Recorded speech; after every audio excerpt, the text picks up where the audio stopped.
Welcome to Hypergeek. I'm your host, Kuya Balls nga pala. At ngayon, pag-uusapan natin tong napakalupit na event na nangyari noong July, no? Which is yung ToyCon 2023 or also known as ToyCon on its 20th anniversary. Yan. Marami akong kwento about sa ToyCon na nangyari, no? Kasi 3 araw yun, no? July 7, 8, and 9. Pero para sa mga hindi nakakaalam, para sa mga curious, no? Sa mga hindi pa nakakapunta, ano ba yung ToyCon? Bakit pumupunta yung mga tao dito? Ano bang meron sa loob? Diyan natin simulan. Actually, it's a convention about toys. Madalas nangyayari to sa Mega Mall before, pero ngayon sa SMX na siya ginaganap. No? And it has been going on since 2002. No? Kaya 20 years na ng ToyCon ngayon. Ano makikita mo sa loob? Actually, marami. May laruan, figures, action figures, video games, cosplay.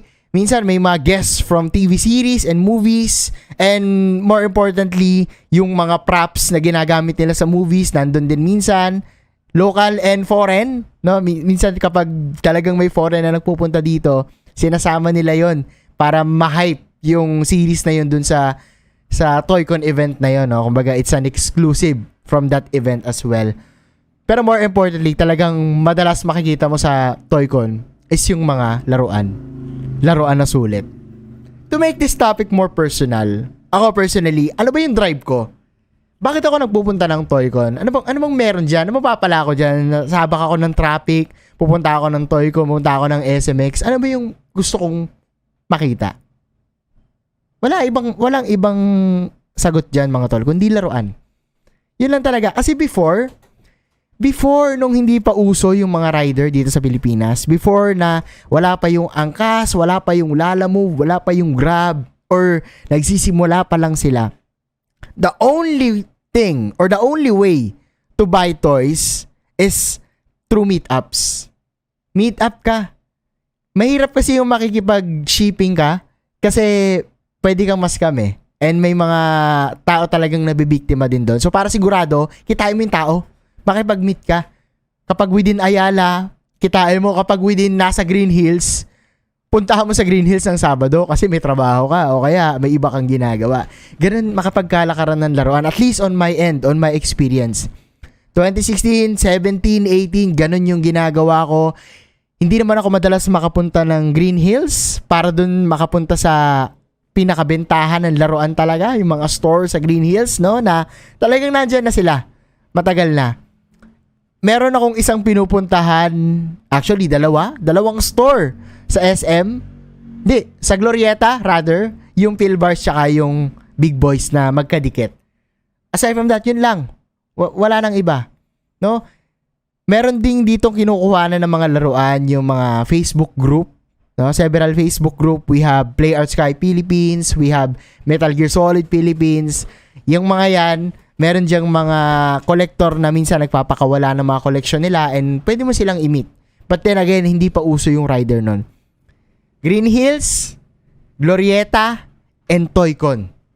Doon ka lang madalas makakakita ng laruan. Doon ka lang madalas makakahanap ng mga laruan. Kasi hindi pa ganun ka-accessible. Wala pang live seller nun. Wala pang live seller ng mga panahon na yun.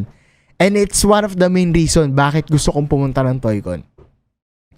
To go way further back, my first ToyCon was from ToyCon 2016. That's the same year that Hodor came from the Philippines. Andito siya kasi pinromote niya yung Game of Thrones. That was also the year na dapat pupunta dito si Stanley. Stanley ng Marvel, guys. Kaya lang hindi siya natuloy due to his medical condition and his schedule. Hectic din yung schedule ni Stanley that time. So parang nagkaroon na lang siya ng BTR or ng video na bumabati sa mga tao nung ToyCon 2016. Yun yung pinakauna kong ToyCon. I can remember it vividly na sobrang enjoy lang kasi ang dami talagang laruan. First time ko makita ng mga resin, ng mga statue. Talagang nung year na yon, that was the year na first time ko din, first year ko sa work kasi kakagraduate ko lang. So, nung time na yun, talagang na-open ako dito sa convention na to. Fast forward, 2017 ToyCon, eto na. Dito na nag-guest si Karen Fukuhara sa Suicide Squad, no? Yung si Katana. Na, to found out ngayon, andito rin siya sa pinanonood ko, which is sa The Boys. Siya pala si Kimiko. Yan, nagpunta na pala siya dito, na-meet ko na pala siya, or nakita ko na pala siya, rather, nang di ko alam na siya yon. Si Karen Fukuhara. And si Mr. Gibbs sa Pirates of the Caribbean, yung devoted comrade of Captain Jack Sparrow. Yan, si Kevin McNally. Nagpunta rin siya dito nung ToyCon 2017. ToyCon 2018, ganun din. We have the late Neil Adams, ayan, the legendary comic book artist who co-created a lot of DC superheroes and characters, na dito rin sa 2018 ToyCon, unang nag-release si Quicks ng kanyang Manila Killa, yung Tech 63 na laruan na sobrang mahal na ngayon pag tinignan nyo, yung art toy ni Quicks na yan. And nung 2018 din, doon ko unang nabili yung Play Art Sky Solid Snake ko, na sobrang rare na sa ngayon, no? Para sa mga collector ng Play Art Sky, alam niyo yan kung gaano ka-rare si Solid Snake. Kaya, fast forward tayo, ToyCon 2019. Nag-half day pa ako sa trabaho nito. Dito ko unang nakita si Josh Lia, pare. Ewan ko kung anong movie yung yung pin-remote nila noon, pero si Julia Barreto at si Joshua Garcia, sasabihin ko pa, Julia Garcia, mamamali pa ako ng pangalan. This was also the year na sobrang na-hype tayo kasi nagkaroon ng Funko Pop si Jollibee.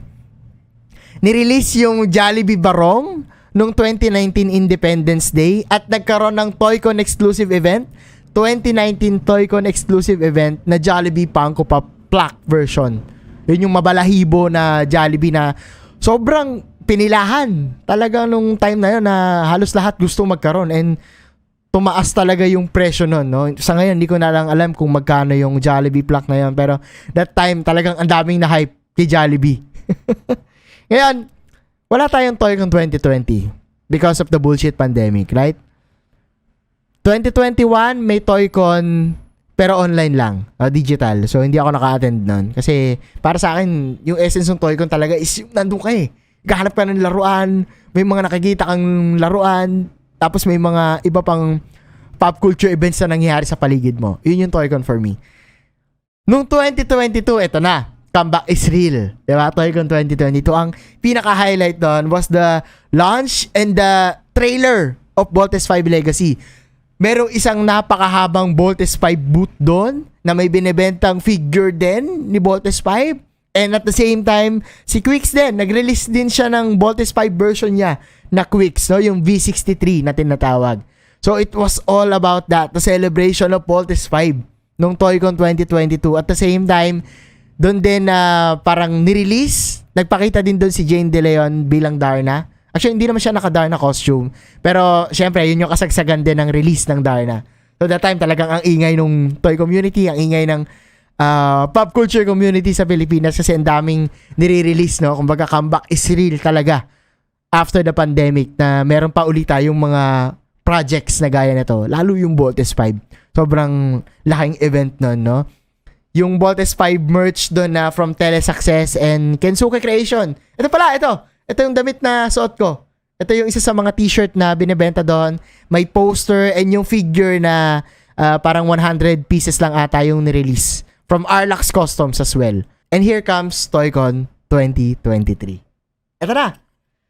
Guys, ito na. Let's go all out, no? Sa latest ToyCon. Suot ko lang uli yung aking edit glass. Kasi meron ako ikukwentong malupit. Sisimulan ko na dito sa unang kwento na to. ToyCon Day 1, Friday. I met the latest Pinoy pop culture icon, Michael V. Si Bitoy, pare.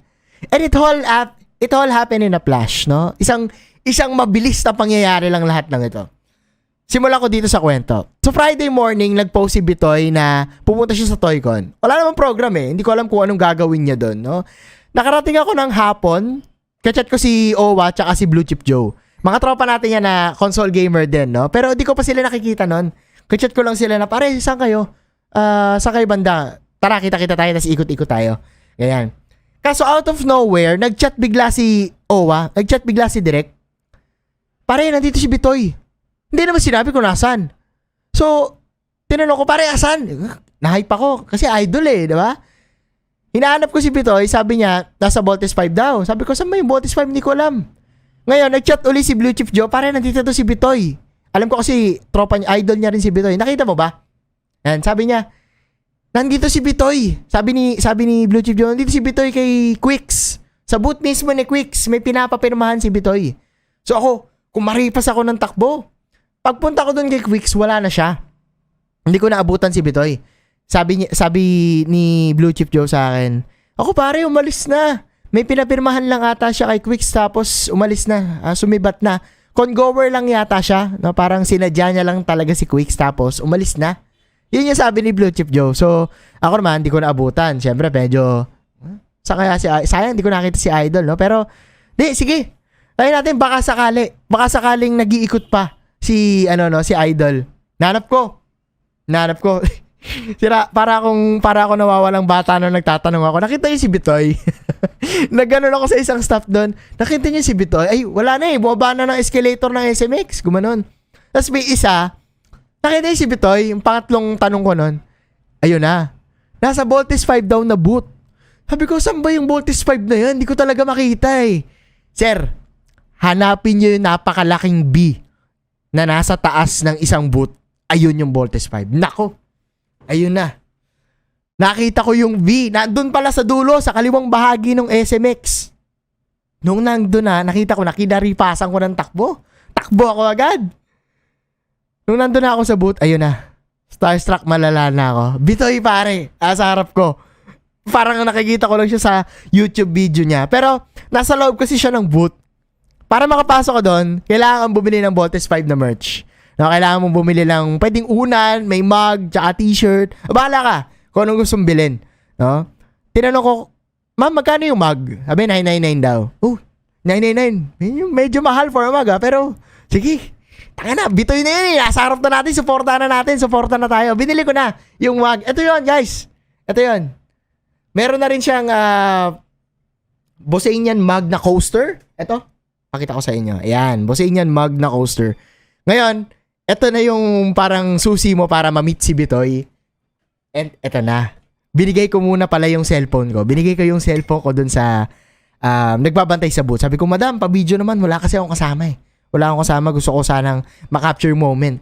Ganyan. Eto na. Pagkaabot ko ng cellphone, madam, pa-video naman. Kaharap ko na si Bitoy. Sir Bitoy! VSS po! Sabi niya, una niyang banggit sa akin. Talaga?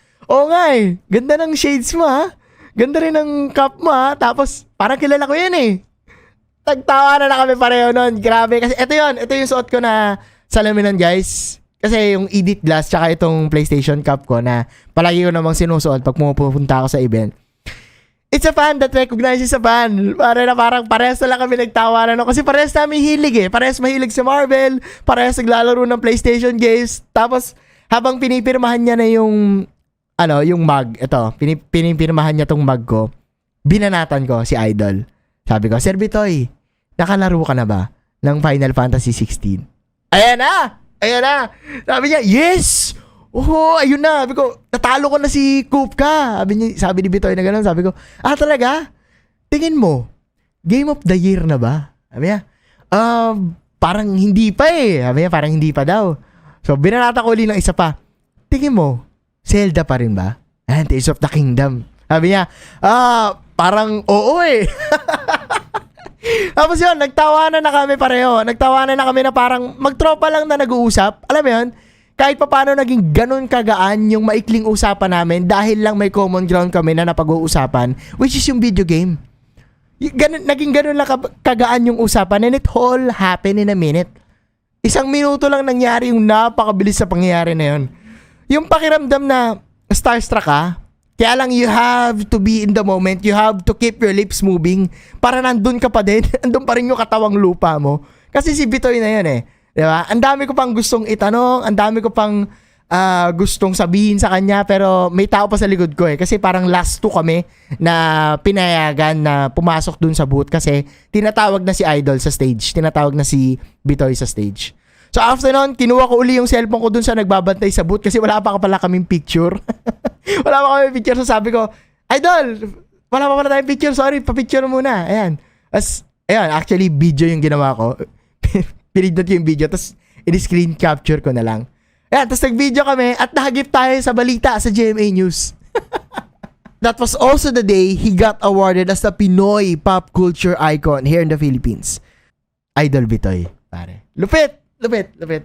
Balikan natin si Bitoy mamaya, no? Andun din kasi si Boss A, si Boss Alodia. Alam niyo naman yan eh. Pag merong pop culture event, lagi nandun si Boss A. Di pwedeng hindi. Kahit nung ToyCon 2022, nandun siya. Nung una pa lang attend ni Boss A sa ToyCon, 2004 pa. Grabe, gaaral pa lang ako nun. High school pa lang ata ako nun o grade school. Sobrang tagal na niyang nag-a-attend or uma-attend sa ToyCon, and nandun din yung kapatid niya, si Ashley. Ipinromote nila yung Tamashii Nation booth. Kasi I think first time mag-boot dito ni Tamashii Nation. Pag nakapasok ka ng ToyCon, laruan agad yung makikita mo. Okay? Laruan agad. I mean, unang bungad, laruan agad. Hindi mawawala dito yung mga display ng mga Pinoy enthusiasts or Pinoy geeks na nagtaguyod na rin ng mga sarili nilang Facebook group para mapagsama-sama itong mga collector na to, itong mga enthusiasts na to about a certain character. Kasi yun yung pinaka-solid, I think, na highlight palagi ng ToyCon.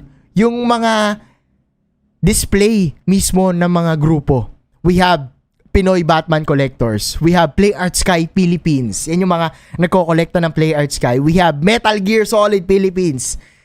Yan naman, puro Solid Snake or puro mga collection about Metal Gear. We have Square Enix Collectors Philippines. We have Pinoy 1/6 Collector. Ito naman yung puro na hot toys.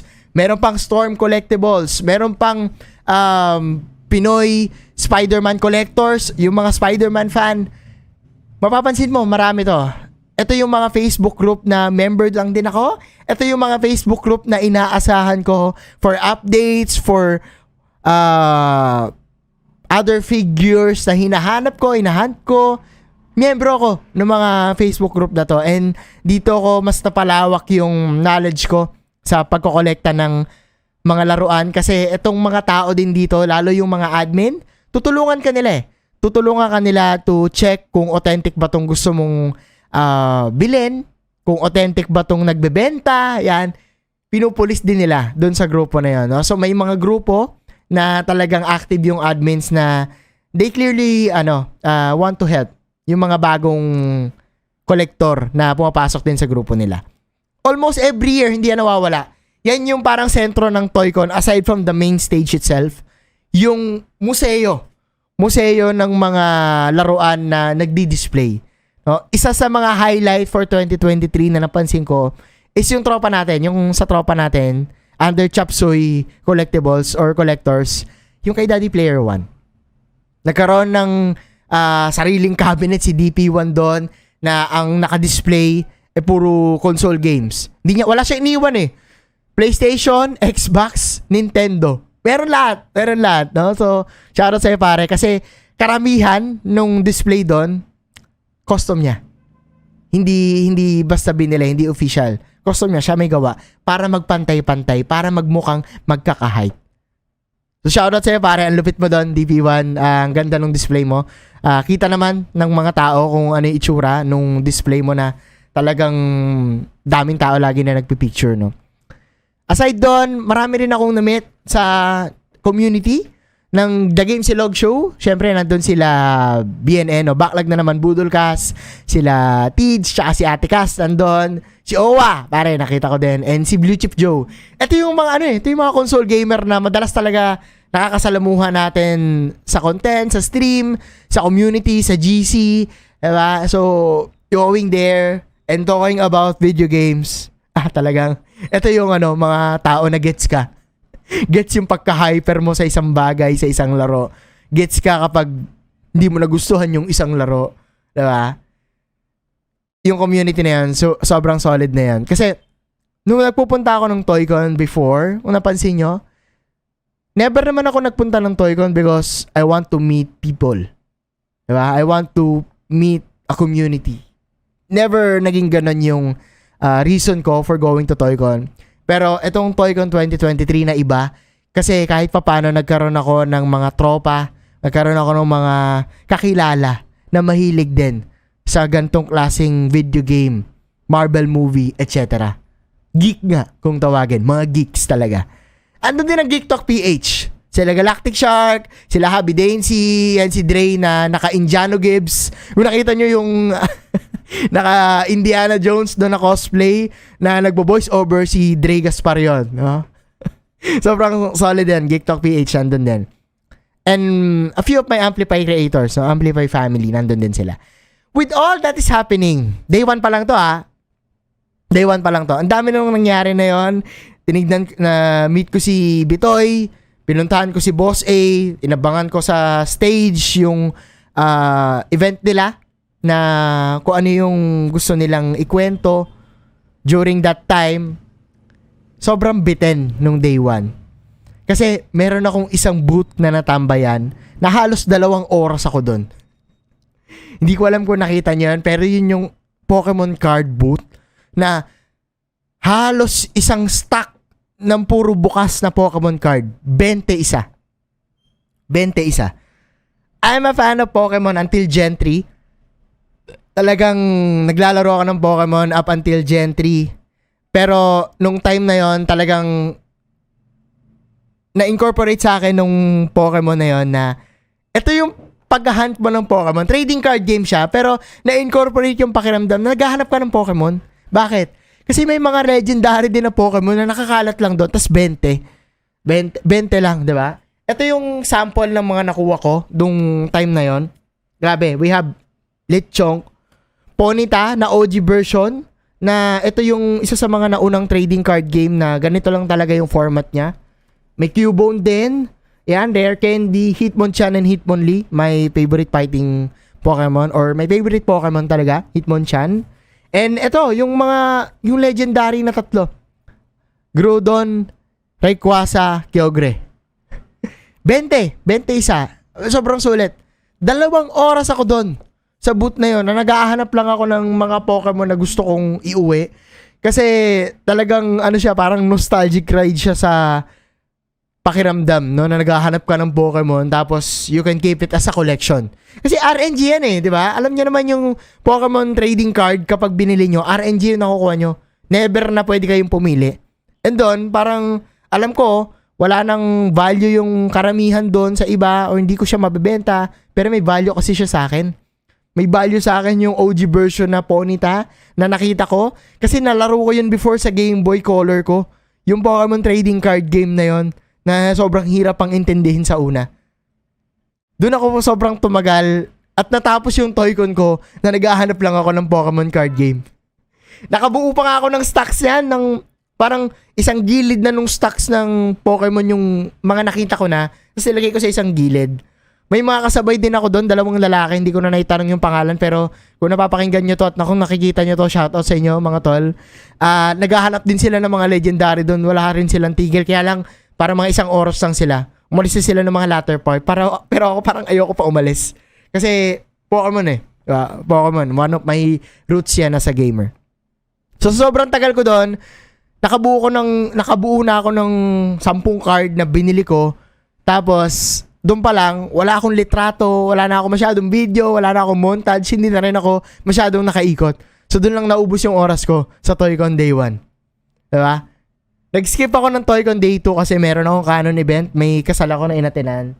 Pero bumalik ako ng Toy-Con Day 3. Eto na. Dito na ako bumawi. Ang guest that time ay yung OG Tagalog voice actors ng Ghost Fighter. Si Alfred, si Eugene, at hindi ko alam kung ano yung isa. Pero may isa kasing wala. Either si Dennis or si Vincent. Si Vincent ata yung wala. So kasama ko na dito mag-ikot si Robby Talks tsaka yung Amplify family, no, yung Tier 1 fam na talagang nandun din sila to support kasi may event din yung Tier 1 noon that time. Ginabi na rin ako ng uwi dito pero wala akong nabili. Kung susumahin ko yung Toy-Con Day 2 and yung Day 3, talagang for me super solid yung Day 1. Day 1 and Day 3. Kasi na-meet ko si Michael B. Nandun si Boss A, nandun si Boss Ashley, and that time, hindi pa masyado marami yung tao kasi nga Friday yun Madalas marami yung tao pag Sabado at Linggo, yung patapos na yung event. So, super solid lang, no? Punta na tayo sa finale. Finale na. 20 years of Toycon, 6 years sa akin. 6 years lang yung na-attendan ko. Not counted yung online. Going to Toycon, hindi ko talaga in-expect makamit ng tao. Hindi ako nagpupunta sa Toycon para sa tao, para sa community. Ngayon na lang ulit. Sobrang sayang lang kasi day 1 nagpunta sila Jazz, sila Silb, sila Master Raiji. Day 1 sila nagkita-kita at parang kumain pa ata sila sa labas. So I can only imagine the fun that you guys had nung day 1. Kaya lang, again, meron akong, nung day 2 rather, kaya lang, again, meron akong canon event nun kaya hindi ako nakapunta. Pero may brusko ka nang pumunta sa Toycon. Even nung 2022, may brusko na akong pumunta sa Toycon kasi gusto ko na kayong mamit. Gusto ko mamit tong ibang tao na to para makausap din sila. Aside sa pinalilibutan ka ng mga pagkarami-raming laruan, andito yung mga tao na kaparehas mo ng hilig. Andito yung mga tao na gusto rin tong mga ganitong klaseng hobby. Grabe yun. Grabe yun. Kay Bitoy, salamat pare. Salamat. Aside sa malaking ambag mo sa pagpapatawa ng napakaraming tao sa telebisyon, salamat kasi bukod doon, naging isa ka sa pinakamalakas na boses sa Pilipinas nang naglalaro ng story-driven games, ng PlayStation games. Madalas kasi ang highlight sa gaming scene sa Pinas, puro MOBA eh. Diba? Puro mobile games, yan yung malakas sa atin. No? Kumikita din kasi. And there's nothing wrong with that. Pero, mabenta din pala sa atin yung mga PlayStation games. Mabenta din pala sa atin yung console games. Naglalaro din pala tayo nito. We support it as well and we play it as well. Salamat, Bitoy. Salamat kasi naging open ka to talk about these things sa channel mo, no? About video games. Hindi ko gusto makita yung puwet ni Jin Sakai pero maganda yung gameplay ng Ghost of Tsushima. And sa ginagawa mo, sa ginagawa natin, sana sa future, mas magkaroon ng mga PlayStation exclusive event dito sa Pilipinas, di ba? Mas malaki, mas makita ng PlayStation Asia na, huy, ang lakas sa atin sa Pilipinas Punta kaya tayo doon, no? Doon kaya natin i-launch yung Marvel Spider-Man 2. Papuntahin kaya natin doon si Troy Baker sa Pilipinas. Magtayo kaya tayo ng Venom statue doon, gaya ng pagtatayo natin ng napakalaking Mjolnir ni Thor doon sa God of War Ragnarok nung nirelease natin yung God of War Ragnarok last year. Di ba? Walang masamang mangarap no? Posible siya, no? Salamat, Idol Bitoy. At sa lahat ng mga geeks din, kagaya ko, kagaya ni Bitoy, let's keep on voicing out. No, the things we love about video games, ano yung mga hindi natin nagugustuhan, ano yung mga na-hype tayo. Ang saya kasi nun, kapag sama-sama tayo, tapos palagi tayong na-hype sa bagong video game, tapos at the end of the year, mag-uusap tayo, sino ba talaga yung game of the year? Diba? Yun yung roller coaster of emotion na hinahanap talaga natin while playing these games. Ang sarap nun. Ang sarap supportahan nun. Grabe. Whew! That was the highlight of my Toycon 2023. Namit ko pa lang si Bitoy, panalo na ako. Namit ko si Boss A, panalo na ako. Pero Bitoy, kung napapanood mo to, Final Fantasy 16, Game of the Year, pare. Grabe yung ending. No spoilers, guys. No spoilers. Ibang topic na yan. Shoutout din syempre sa Tier 1 family. Syempre, sila yung nag-invite sa akin to attend the Toycon event along with the team of Quicks, no? Yung team ni Quicks. Kasi, andun din yung yung booth ni Tier 1. And maraming salamat kasi naging part kayo nung journey nung 2023 na talagang sobrang big time talaga yung event na to. Dami kong na-meet, dami kong nakita. Wala nga lang ako nabili masyado, kundi yung mug tsaka yung Pokemon card game. Pero ang pinunta ko doon talaga is yung tao at yung kwento. Yun lang. Doon lang panalo na ako. And for me, bakit ako palagi nagpupunta ng Toycon sa ngayon? Kasi ang gandang suportahan nung event na yon. No, hindi natin alam kung ano pa sino pa yung magiging guest sa mga upcoming Toycons. Pero being known as one of the biggest pop culture events sa Pilipinas, the closest that we can get sa SDCC kung di man tayo makapunta doon kasi talagang mahirap yung means, we have Toycon. No, may Toycon tayo, meron tayong sariling atin na napupuntahang event. For geeks like us, for pop culture events like this, we have Toycon. Yun lang. Maraming salamat sa lahat ng nakakapakinig dito sa Toycon kwento na to, no? Itong kwentong Toycon natin dito sa Hypergeek. Just a quick hyper notes lang. Alam ko medyo absent ako sa mga usapan lately. Ang dami kong utang sa inyo. Yung The Flash, hindi ko pa na-release, di ba? And nandito kasi ako ngayon. No? Sana mapagbigyan nyo ako. Nandito ako ngayon sa Final Fantasy 16. Na talagang grabe, kinukuha nito yung oras ko. Ginagawa ko ngayon is oras sa trabaho, tas oras sa Final Fantasy 16. Gusto kong namnamin yung hype ko ngayon sa Final Fantasy 16 and expect an episode for this. Road to Platinum na ako. Sa ngayon, ang inaantay ko na lang is matapos yung New Game Plus. Sisimulan ko yung New Game Plus. Yun na lang yung natitirang Platinum trophy ko along with the ability, yung max ability points. Yan. So, pag natapos ko yon, most probably gagawan ko siya ng episode. Or pwedeng kahit hindi na. Gawan na natin next na agad. No? Final Fantasy 16. Sobrang hype. Yung puso ko nandito sa ngayon. No? And let me know your thoughts about this Toycon. No? Kung na-meet ko man kayo, nakita nyo ako, or ano yung mga naging experience nyo. Kahit nung day 1 na wala ako. Gusto ko malaman yan. Kwentuhan tayo sa caption dito sa Spotify, sa comment section, or kung saan nyo man ito makikita. Feel free to share your comments. No? You may support this channel by rating the show. And kung magpa-follow ka, napakalaking tulong yan. Hypergeek is more than just a podcast. Bakit?